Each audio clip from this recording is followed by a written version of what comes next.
Welcome to Truth Talks, the show where we talk like friends, maybe argue like cousins, and maybe make peace at the end, but not necessarily. I think I'm not going to make peace with Dr. B today. That's just the way it's going to be. Tonight, we're talking about Diddy's anonymous accusers. Should they be able to remain anonymous? We're also going to talk about the limit to getting justice for Black men. When we show up at the courthouse, does it ever work out for us? And there's another battle between Harvard and the Trumpies over DEI. And a big question for us today, are biracial people being allowed to be considered Black? Are they being erased? Are we being erased in general as Black people? We're going to get into all of that today on Truth Talks. Let's go.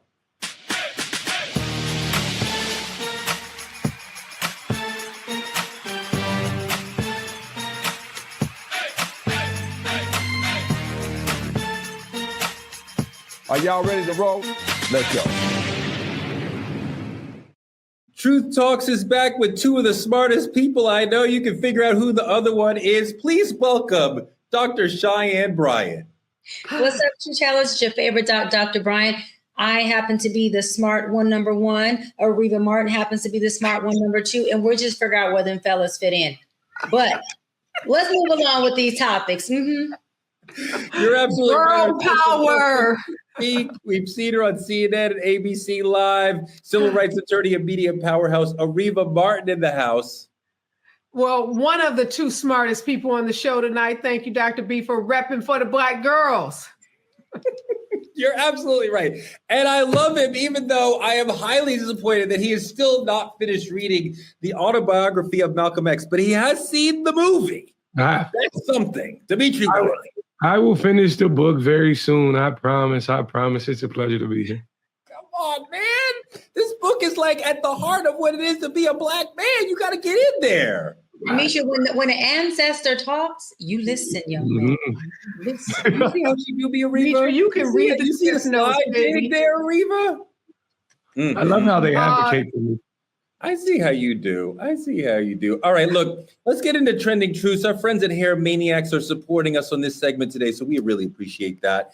In trending truths, our first story, a woman has been testifying against Diddy anonymously with devastating testimony. People have been sharing her identity online, even though a man got banned from the courtroom for live streaming and revealing a witness identity of another anonymous witness. Some people say if a celebrity is being named and shamed, the accuser should face the same public. But other people realize we need to protect victims who might otherwise stay silent. We want to talk about, should witnesses in high-profile trials be allowed to remain anonymous? Areva, I know you know all about this issue. We certainly could not get everybody to come into a courthouse and talk and tell their story and tell the harrowing details of what happened to them, whether or not they were participants of the crime or a victim. We cannot get everybody in to deal with the actual crime we have if we don't at least give some people anonymity. You know, Teray, when I'm not spending time with my favorite co-hosts like all of you here, I'm on TV a lot talking about legal cases and trying to help people understand our criminal justice system, our legal system. And one of the things I want to make sure folks understand, the witnesses that you are seeing, many of the witnesses that you are seeing brought into the courtroom in the Diddy trial are witnesses that are there by subpoena. Meaning they have been forced to come into that courtroom by the prosecution, by the government. You could be going about your business, living your life, and you get a knock on your door and you get served with a subpoena, which means you have to show up and give testimony. If you do not, you can be held in contempt of court. You can actually be put in jail for disobeying a valid subpoena. So this isn't a civil case where someone is suing Diddy. And yes, in that case, they should be forced to give up their identity because they are bringing him into court and he should be able to face his accusers. In this case, this is the government. This is the prosecution is the government bringing criminal charges against Diddy. So these witnesses, they're not there voluntarily. And we heard the stylist who testified say he would rather be any place other than in that courtroom, but yet he was forced to be there by the government. Dimitri, the court gave two witnesses anonymity. So the court did not name them, and the court sketch artist, as you see in the sketch there, does not fill in the face. But the media, the online, quickly realized who these people were and named them and showed their pictures. What do you make of anonymity in a world where the internet is just going to come right behind and say, yeah, well, we know who she is? It doesn't exist. I think the thing about it is social media, the identity of it is to be as nosy as possible. Is to say, hey, I received this information first. Let me tell you exactly who's in this courtroom, because it just doesn't. There's no exclusives for even in criminal cases. There's no exclusives specifically for these courtrooms because people are just too damn nosy these days. I think the thing about it is we shame predators intentionally. This is what we do intentionally. But the question is, the people who are the survivors, are we attempting to shame them too? Like, I think they should absolutely remain nameless and faceless. Yeah, Doc, it's been really difficult because these women in this trial, it's been women requesting anonymity to tell stories that are horribly mortifying to them. And then they're outed anyway. But they're like, I have a hard time talking about this if I can't do so through the cloak of privacy. How do you feel about all this? So Ariva said something really begs subpoena, right? These women are subpoenaed by the government, by the government, and they're under oath. And so they have a lot to lose by taking a stand and not telling the truth, the whole truth, nothing but the truth. Right before Diddy got incarcerated, his team reached out to me to provide my services for him, Carisha, and the entire team, saying that they need this and he really wants to be able to move into a place of getting some help. And I consulted with my team at Dr. Bright Institute, and they said that may not be a good idea. You know why? Because of what Ariva just said. They said, you do that, guess who's going to be subpoenaed? Guess who's going to have to take a stand? And I will have to tell everything that is exchanged in session. There is no confidentiality at that point. So in addition to that, when it comes to, these victims having privacy, they don't have it. Everyone knows who Jane is. I'm not going to expose it, but 50 Cent posted it on his page and said, this is exactly who Jane possibly is, which is tied directly to him. So there is no privacy for anyone in a court. O.J. Simpson didn't get privacy. The only difference is we got to watch O.J. on live television. We're not able to watch the Diddy case on live television. I don't know why.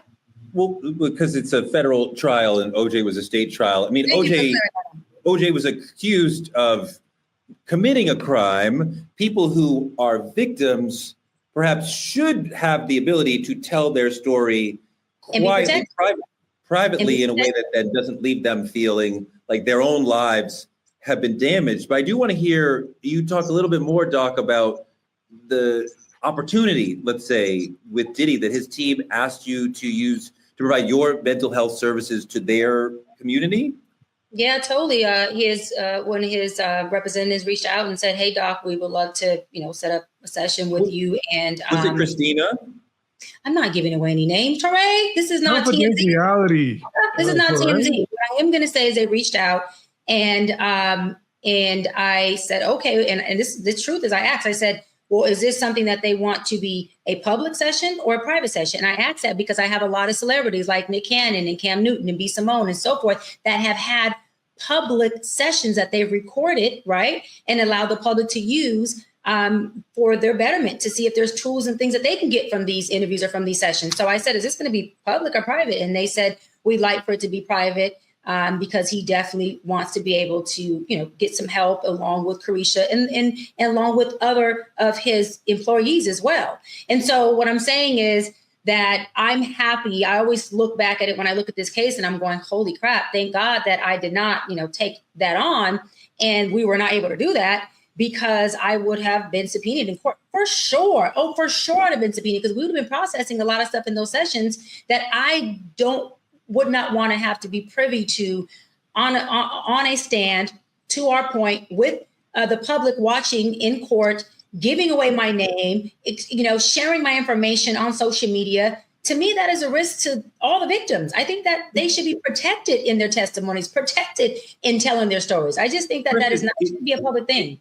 If somebody speaks to Ariva in this sort of way, they would have attorney-client privilege, right? Like But if somebody speaks to you, there's no, in the mental health therapist world, there's no sort of clinician client it is. privilege?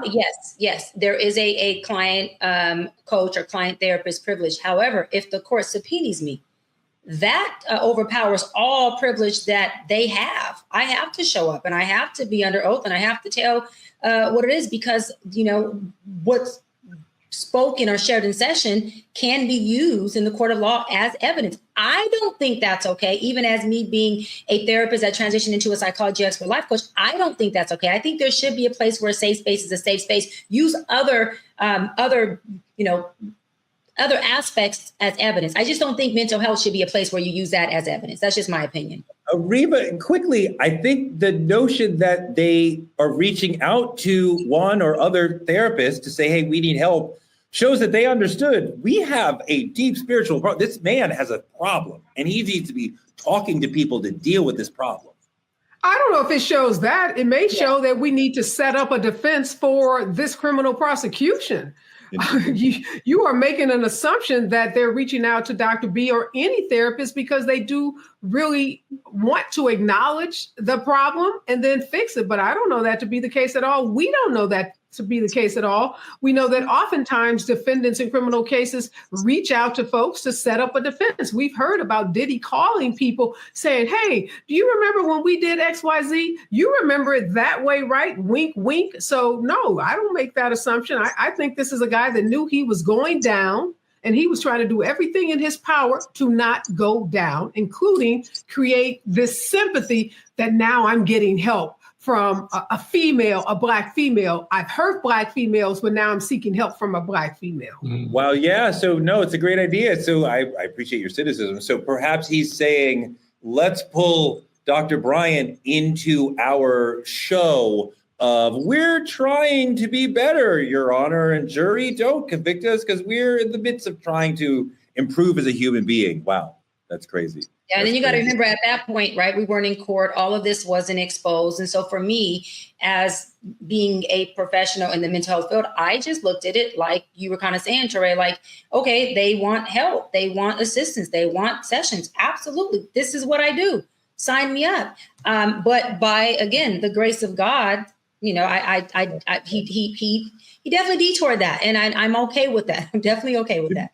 Dimitri, going back to perhaps life in Chicago, I think you understand how sometimes some people are like, I need to be anonymous in this situation in terms of testifying. We've talked about people being subpoenaed, so they are forced to testify.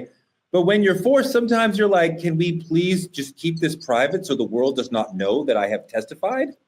Absolutely. I think being anonymous in this case, in a lot of cases where it may be life and death, being anonymous is not hiding, it's surviving for a lot of people.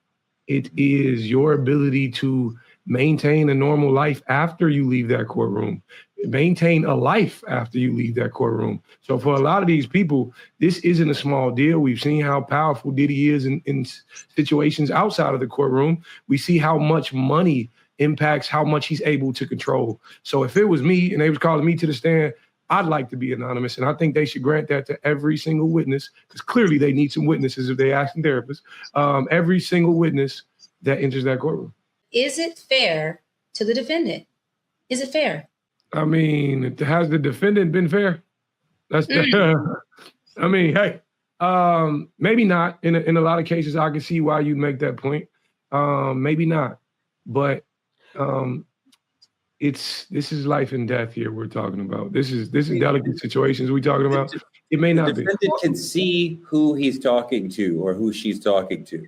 The accuser is not hidden from the defendant. They are hidden from the public. So their lawyers can speak to this person. The defendant can see the person, right, and speak back to them in their own way when they get to testify, when they get to cross. So, I mean, it's not hidden to the defendant, to the person who perhaps allegedly did these things. It's only hidden to the public. And sometimes the conversation needs to be between me and you who did this to me and not have the whole world. It would be wrong, I think, to have only anonymous accusers, right? But sometimes in a complicated case like this with a powerful person, you're going to need to have some anonymous accusers, or at least trying to be anonymous accusers. Ariva.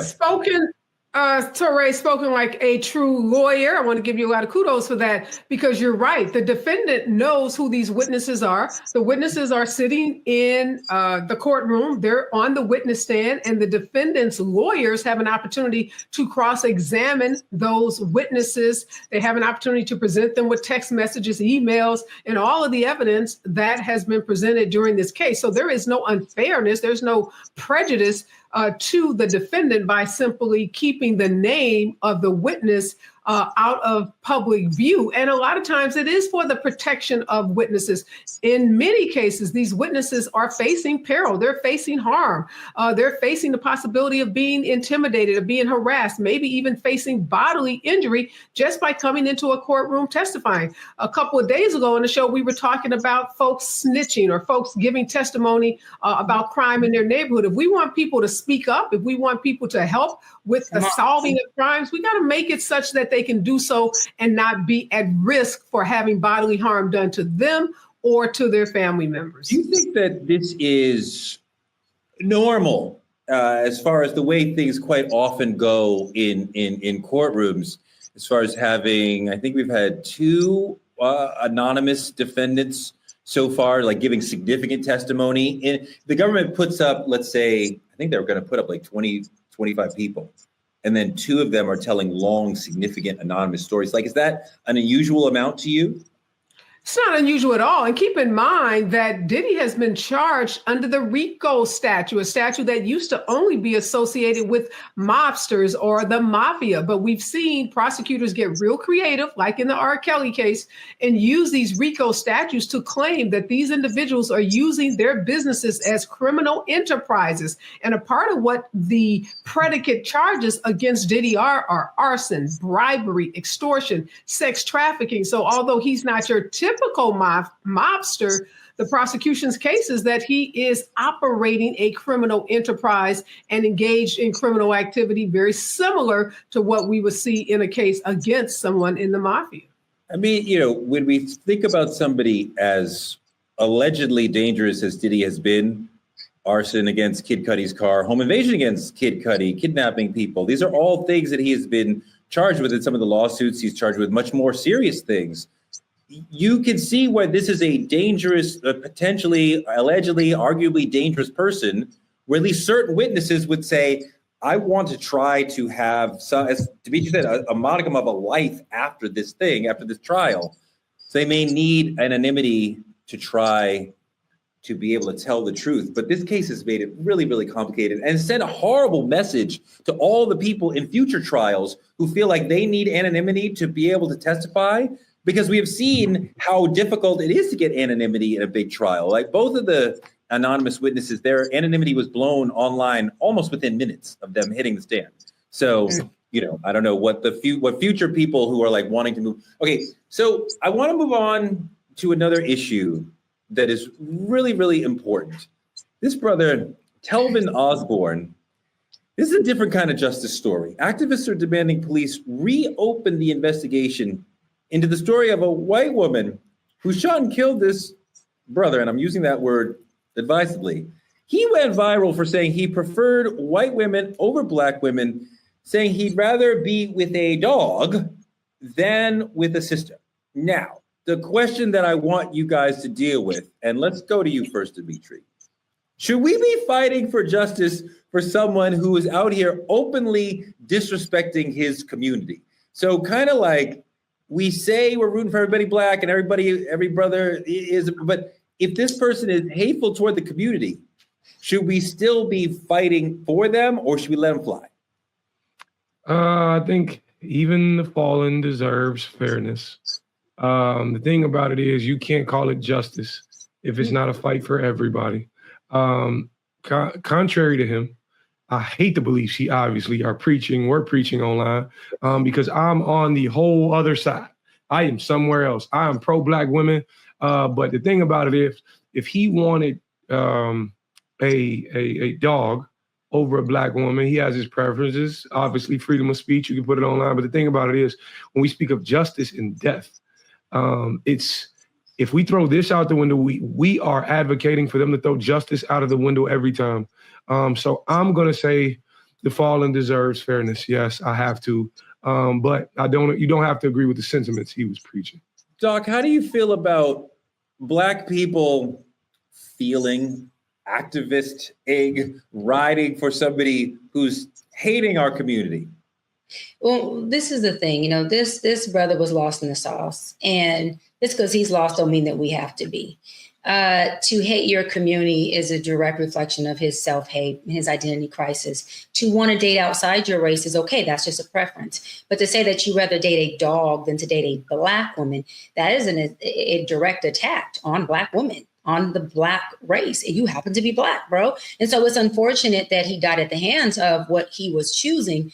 But I do think that we still have a responsibility as Black people to represent, to bring justice to every Black person, because of that one Black man, his justice does equal a win for us. And it is a representation of who we are as a Black community, a culture, and a race of beautiful people who do fight for each other, who do deserve justice. And we do have loyalty and verticalness for our people. We definitely do. I'm going to say, Teray, all kin folks, all skin folks, I guess, are not kin folks. And of course, as an officer of the court, as a lawyer, I'm going to say the criminal justice system should do what it should do. They should make every effort to hold accountable. And if this girlfriend did shoot him, not accidentally as she's claiming, then she should be held accountable. But look, we got a limited amount of energy. We have a limited amount of resources, and going out and protesting in the streets and, getting involved in civil unrest over this guy and folks that have disdain for our Black community, I just don't think Black women are here for it. And we did not see protests out on the street when this law enforcement agency decided to drop the charges against his girlfriend. Folks just weren't there for this brother in that way. Now, we're there for the criminal justice system doing what it should do, but protests, nah, I think we're going to sit this one out. His family is divided. Some of them are saying the death is heartbreaking, which it is. Any death is heartbreaking. People of family is also saying that he should not have behaved the way that he did online. That's obviously true, as Doc said. You want to date outside your race, that's fine. But the super hyper negative comments just to try to bring hate attention to yourself. I'd rather date dogs. That's ridiculous. You would not. That's disgusting. You shouldn't be even speaking like that. But yeah, I'm with Ariva as far as we have a lot of problems, and to stop and put our energy towards somebody who is hating us, who is not participating in the community in any way, not in an energy way, not in any sort of intellectual way, just hating on us.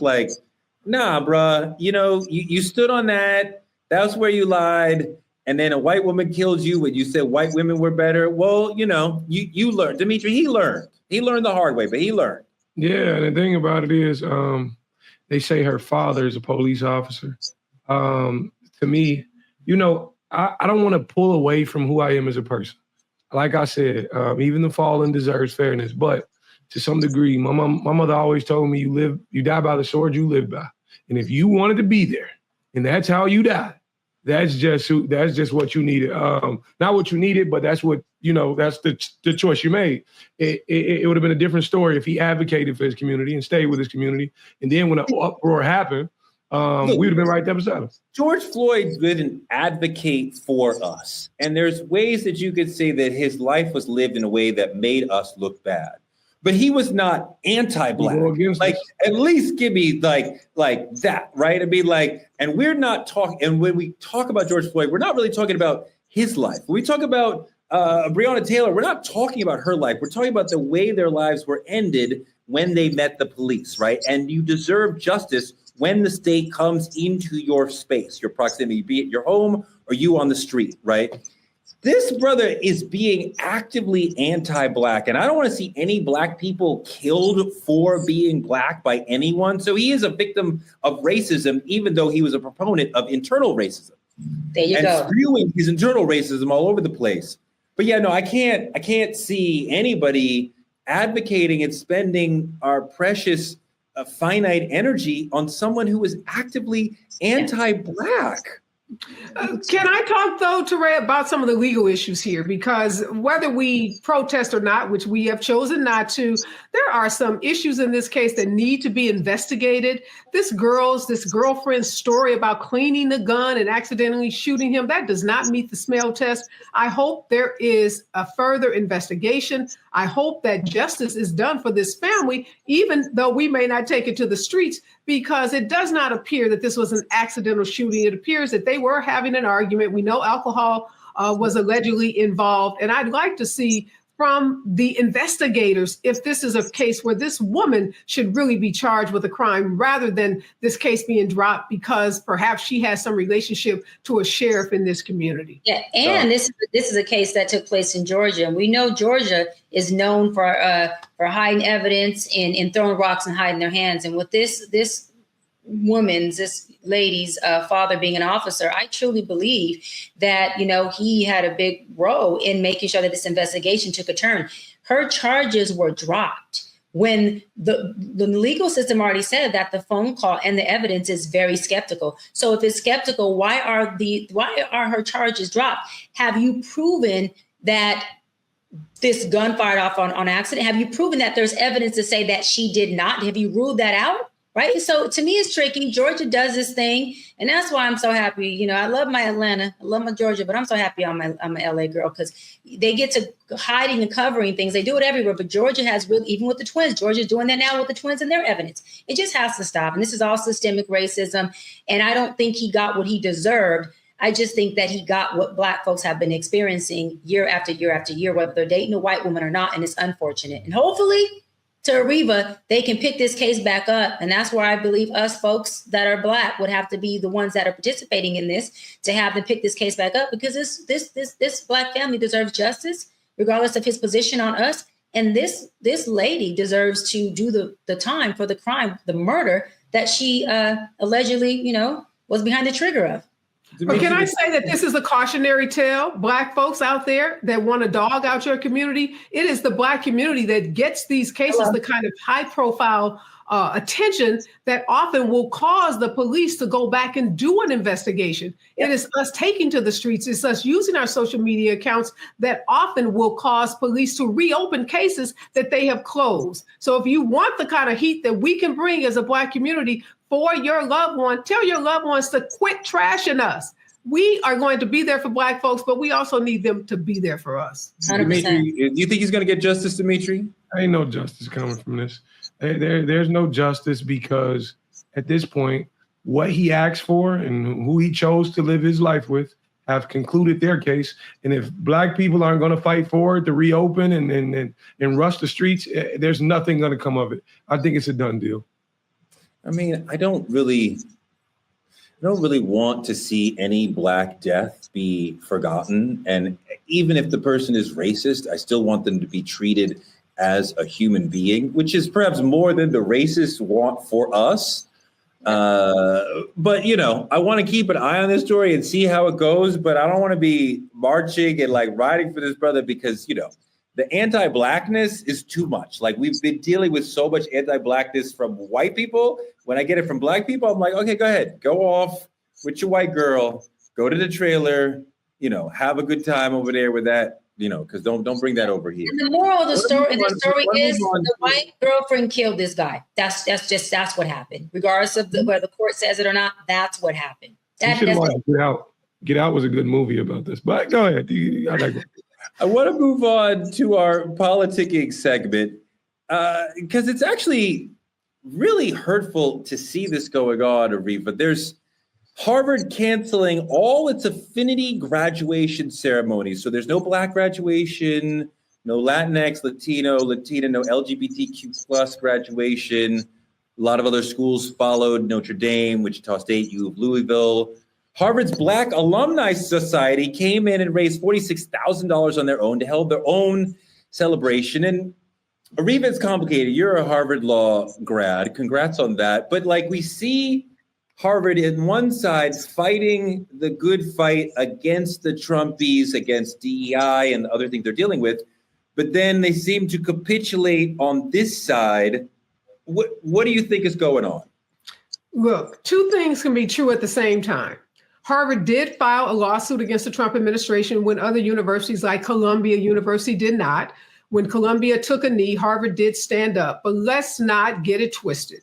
Harvard, through Black president, first African-American female president, Claudine Gay, just a year or so ago, under the bus, drove it over her frontwards and backwards. Harvard has disbanded its DEI programs in the form that many of us that went there know it. Harvard, as you said, canceled its affinity graduations. Harvard should not be applauded for being some, institution that is holding up diversity, equity, and inclusion. So at the same time that they are suing the Trump administration, and let's be clear about that, that is to maintain its position as, one of the world's greatest universities, is to maintain its $53 billion endowment, is to maintain its, tuition, nearing $100,000 for some students, and it's to maintain its business. But I am not at all persuaded that Harvard has a true commitment to Black folks, to brown folks, to diversity. And I am, like many graduates, really, really disappointed in this university, because with that $53 billion, it could tell Trump to, kiss where the sun doesn't shine. It could do what Williams College is doing and say, we don't even want the government's money if it comes with strings such as eliminating diversity, equity, and inclusion. It's not doing that. So no, Harvard doesn't deserve a medal. It's just doing what any company does, trying to engage in self-preservation. Let me push back a little bit, Counselor, because I think that Harvard is trying to be there for Black and brown folks, and they are feeling like the Trump administration is attacking us in a very large way on multiple fronts. We cannot fight on every front at the same time. We have to let go on this so that we can fight on that and come back for this later. And I know we don't like being let out, but we can't have multiple wars going on at once. Go ahead. No, Teray, either you're with us or you're not. And when times get tough, we need you to get tougher. We don't need you to capitulate. If Harvard, with $53 billion in its endowment, can't stand up to the Trump administration, what does that say to any other university? And I'm not going to give it a pass by saying we can't fight on, multiple fronts. I don't agree with that. You can definitely fight this battle against the Trump administration. Williams College is much, much, much smaller than Harvard, and it's telling the administration, we don't want your dollars, because they come with strings that are antithetical to who we are as an institution. So Harvard either supports Black folks or it does not. And from its history, I'm not convinced that it does. Dimitri, what do you think? And the thing about it is, that's a graduate speaking like that. From that should tell you something.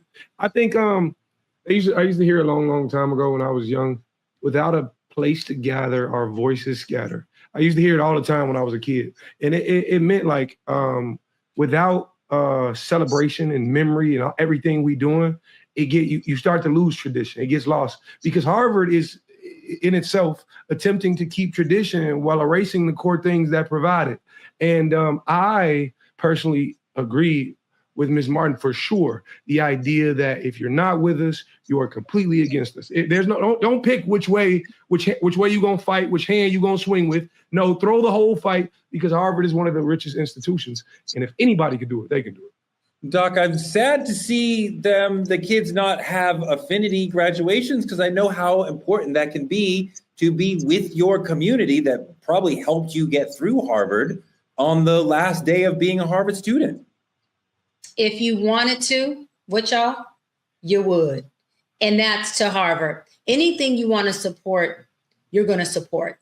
And the fact that they're not supporting it shows where their position is on this issue when it comes to Black students. There was a 14 to 18% decline of graduates in their last graduating class of Black students. That shows you their level of support for us.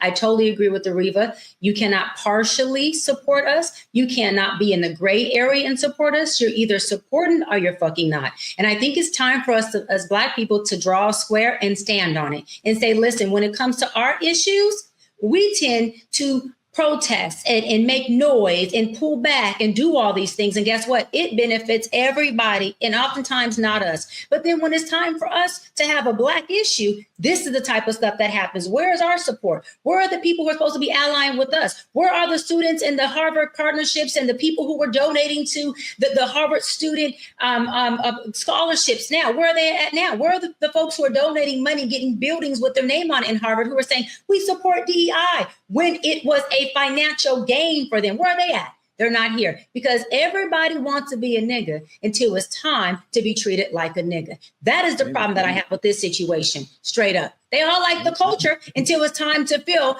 the fight of the weight of being the culture. No, you fighting with us or you're not. That's just what it is. It's always a good segment when we could quote Paul Mooney. Everybody want to be a nigger till it's time to be a nigger. Thank you for bringing that up. I love that. Fantastic conversation. I want to move into our main topic, which should also be a fantastic conversation. The U.S. Census has changed how it counts people. Thank you, Hair Maniac, for rolling with us today. The 2020 census marked the first time that biracial and multiracial people were allowed to choose more than one race. But after reports of inflated numbers, the census is recounting and fixing the census based on what government workers assume is dominant. That sounds weird. Some say this is erasure of us and ignores the fact that many Black people have more than one identity. Listen to this. I don't know who needs to hear this, but Afro-Latinos have told y'all, right?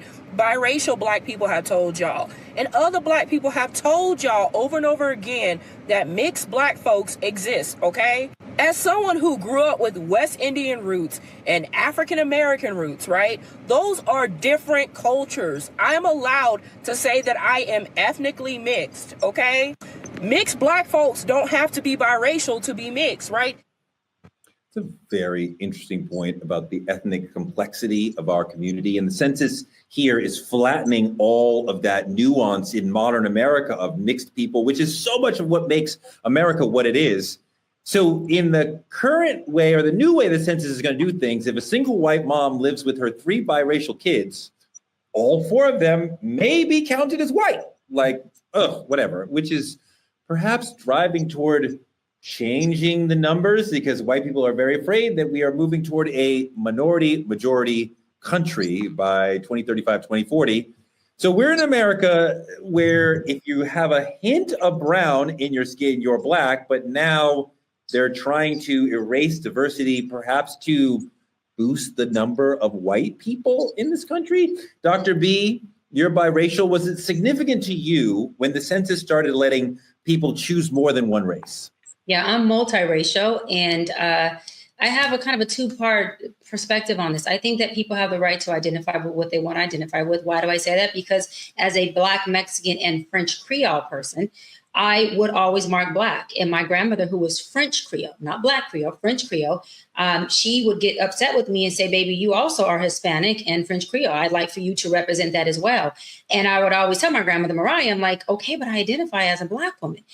Right. But my mother, who was Mexican and French Creole, would say, you're Black, you're Black, you're Black. So what am I saying is that for me, I think it's important for me to figure out what I identify with and have the right to check what I identify with. Now, in regard to it making it a Black and white world and trying to dissipate everything in between, I do think that that is attempting to create an identity crisis. It's attempting to make other races inferior to the Black and white. And to your point, Teray, it is definitely an attempt to raise the numbers of white Americans. And so that they can take those numbers, use it for statistics, and do what? Control the narrative, control media, and then control all of the services, products, and resources they are attempting to push out based on the stats and surveys that they have created.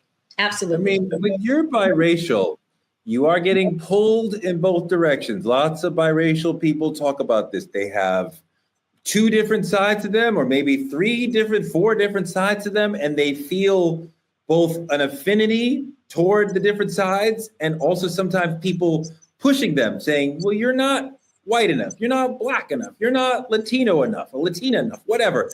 Lenny Kravitz actually is one of the more famous multiracial people who has been really courageous in talking about how this has landed and him. Roll the Lenny Kravitz video.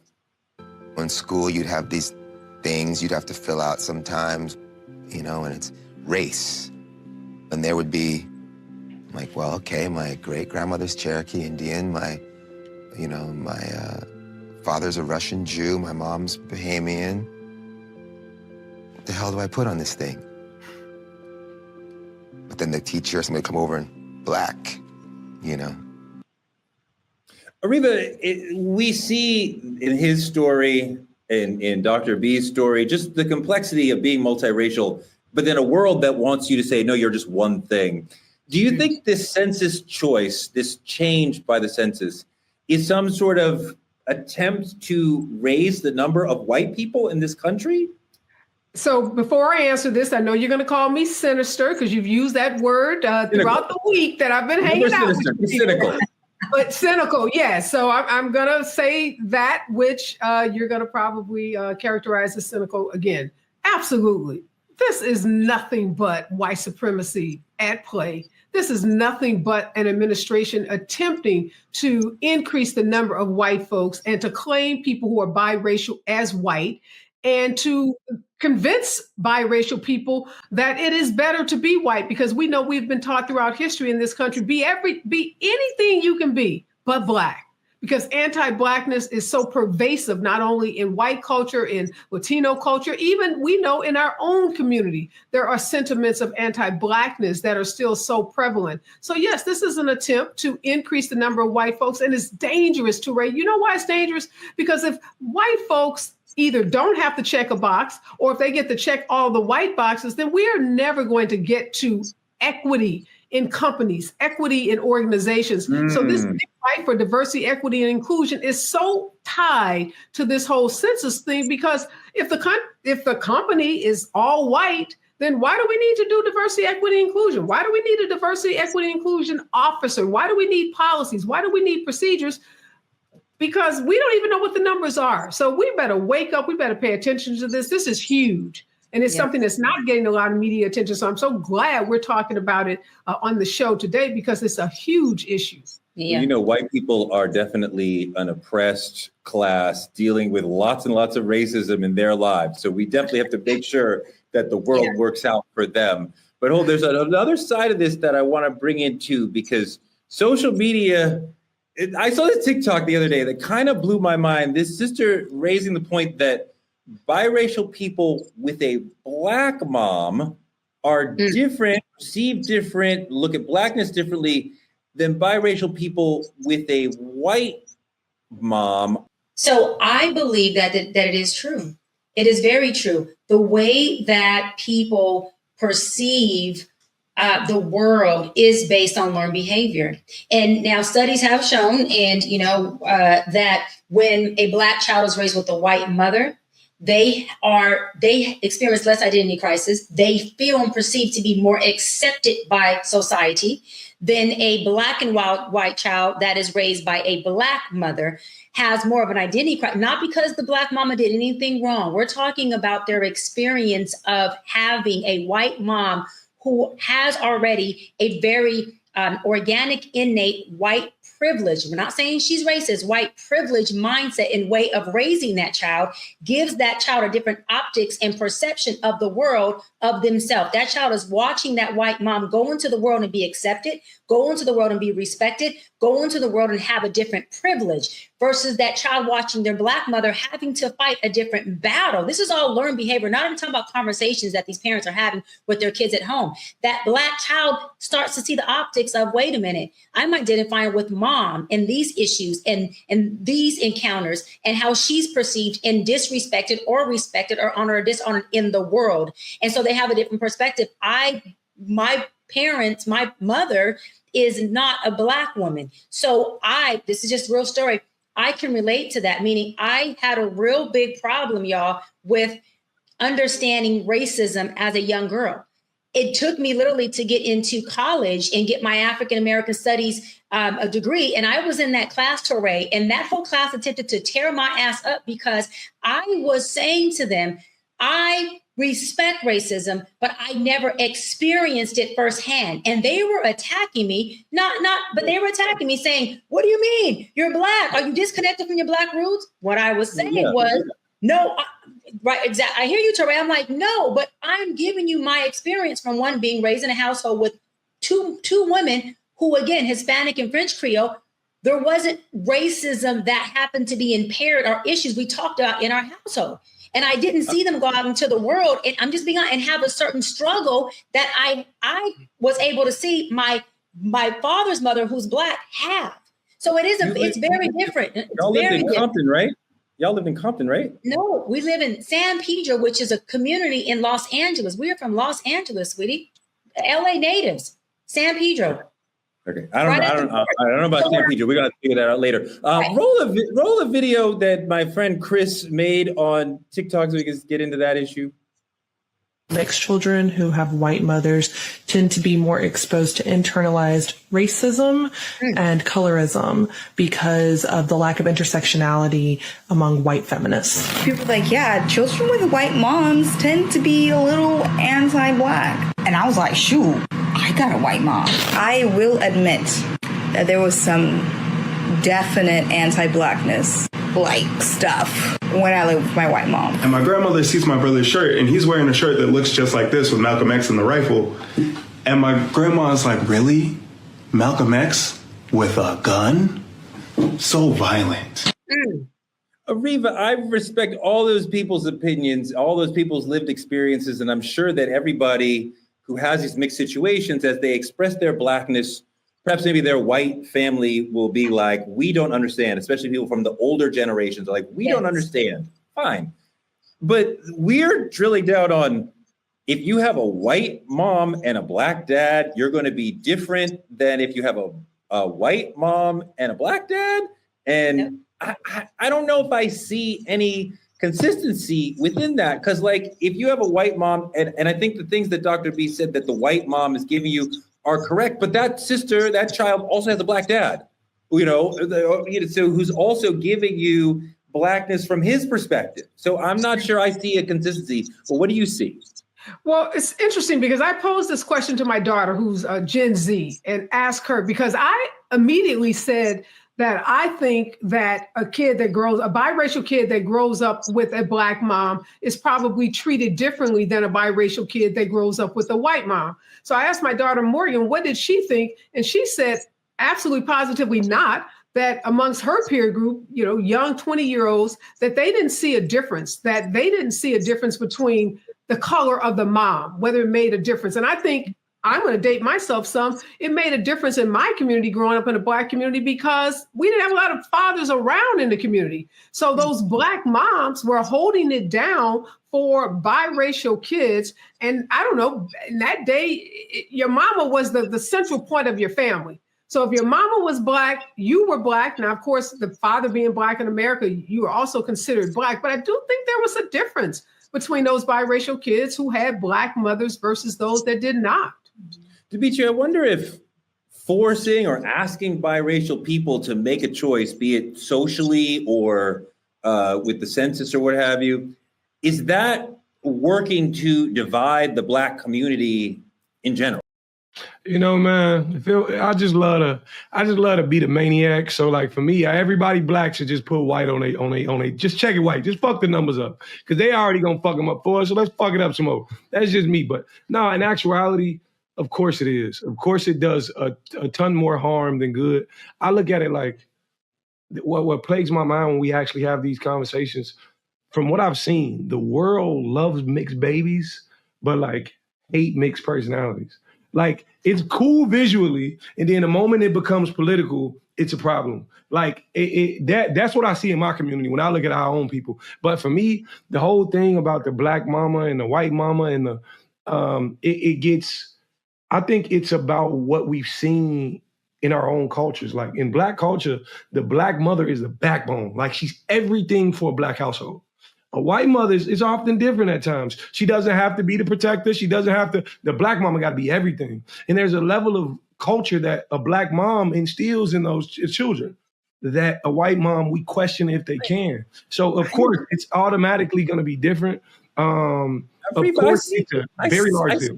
Ariva, I see what he's saying, and I understand that moms have a critical role in our lives in terms of teaching us about culture and tradition and rooting us in what being part of this community is about, be it, our community or other communities. But dads are also very, very important in teaching people about, teaching children about culture and community and tradition. And I think we're selling the dads a little short if you think there's a consistent thing about if you have a Black mom, you're going to be like this. If you have a white mom, you're going to be like this. There's a Black man in half of those situations that is there to also talk to the children about this is how you be a Black person. And I'm glad you brought that up, Teray, because there are some studies out there that show, despite how Black dads are maligned in the media, that Black dads are the most engaged demographic when it comes to, doing homework with their kids or being involved with their kids. Now, we don't often, lift up Black fathers as you're trying to, suggest in this conversation, but there is a lot of data out there that shows there are a lot of Black dads doing a lot of great stuff. But the reality is a lot of us, and I'm one of them, grew up without a Black father in the household. And so it is that Black mother that we look to that was the pillar of our families, the pillar of communities. But I think back to my daughter Morgan's point, younger people don't necessarily see it in the same way that our generation sees it. For her, they don't see race as we even see race. So when I brought this whole census question up to her, she's kind of like scratching her hair like, huh? Like, y'all still tripping on over that? So I think, Dimitri, your generation, you're probably closer to my daughter's age.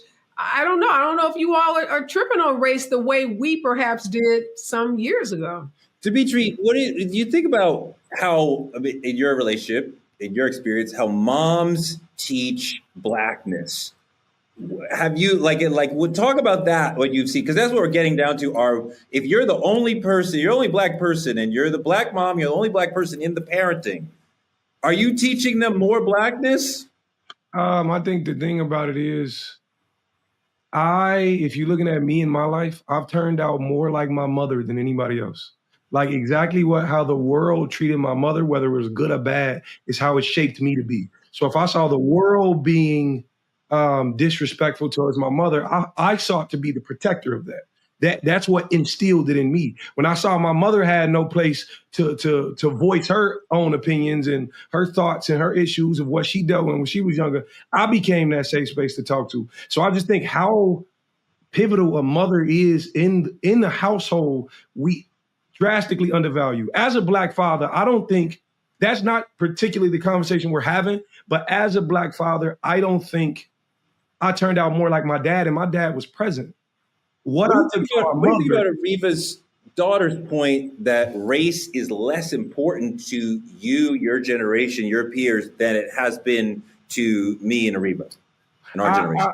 I agree. I absolutely agree wholeheartedly. And I don't think it's me. Now, I'm speaking outside of myself because I have some would say I have a pretty mature mindset. But like for those under me, even in school, race is being taught less. It's not that they care less. It's not at the forefront. Like when I was in 8th grade, racism was here. It was smack in the face. We watched videos of who Martin Luther King and Malcolm X was and all these things. Now they just put posters up on Black History Month and say that's who that is, but never explain the significance of these people. So the thing about it is it's being pushed out of our generation. Not necessarily us not caring, but they're not.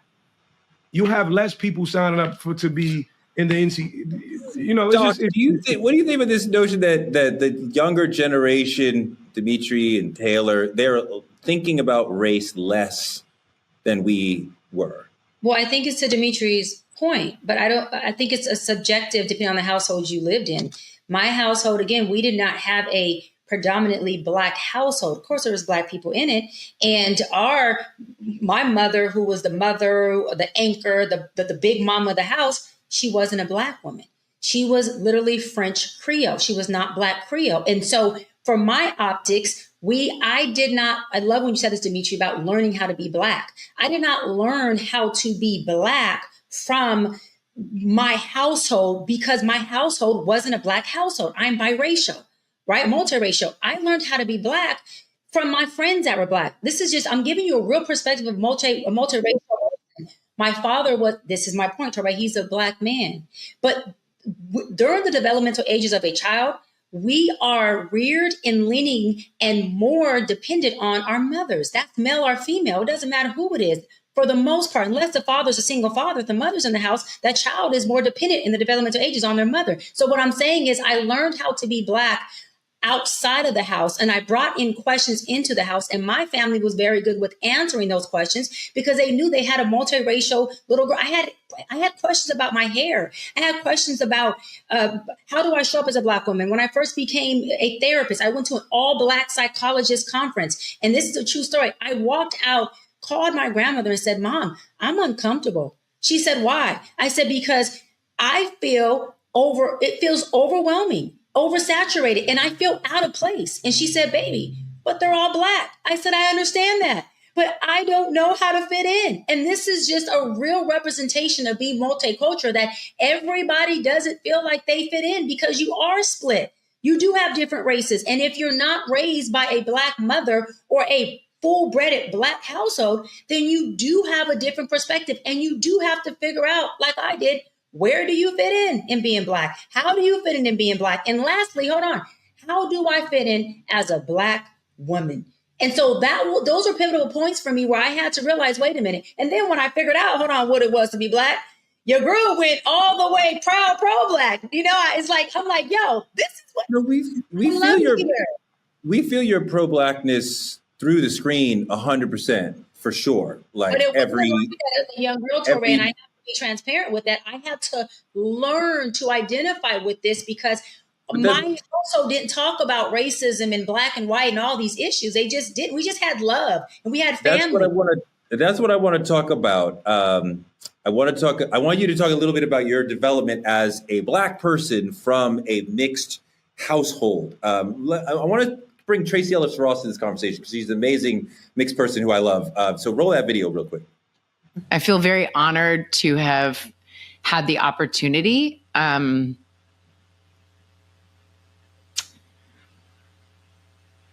represent Black women, and I've taken it with a lot of responsibility. And it's really important to me that we are able to be seen with the humanity and the power and the beauty and all of it, but really the humanity, that we can be all the things. Shai, how did you learn to be a Black woman, which you were alluding to before, as a biracial woman? And how does your non-Black mother help you get there?